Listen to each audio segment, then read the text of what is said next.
A very good evening to you. Rail travellers heading to London have faced serious disruption to services all day.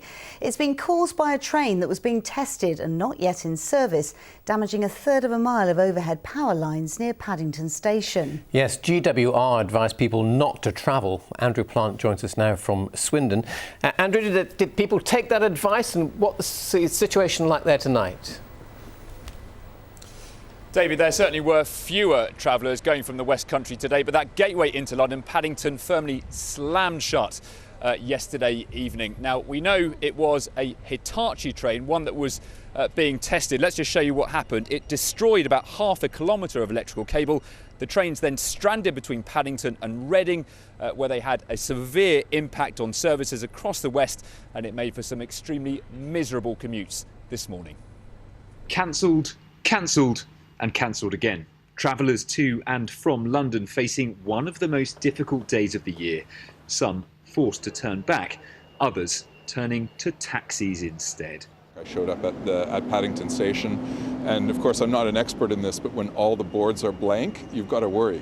And people were milling around, and there really wasn't any train noise. We jumped in an Uber and took off, and got in around midnight into Swindon. And just tell us the bill.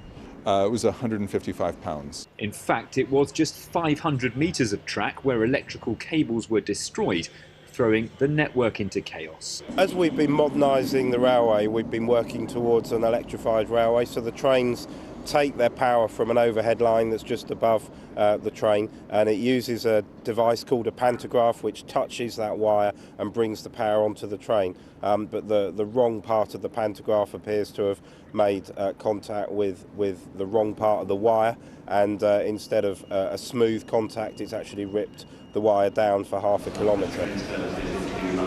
Bristol, Temple, Meads and Parkway services were cut by 50%, trains terminating at Reading, where disruption ruled the day. Another train taking passengers on to Waterloo. The most persistent made it through. Gloucester too affected, of course, as travellers in the West face the fallout of unprecedented disruption at Paddington. GWR says they hope most services will resume tomorrow, but check, of course, before you try. Now, the latest from GWR is that 2 of the 4 lines going into Paddington are running some trains, but flip that around, it means still that most of the services into Paddington aren't running. Interestingly, though, the latest press release says they expect that to last until the end of the day, so perhaps then there is reason to be hopeful that things could be back to normal tomorrow morning. Mm. OK, very frustrating day for a lot of people. Totally, Thank you, Andrew Plant there in Swindon.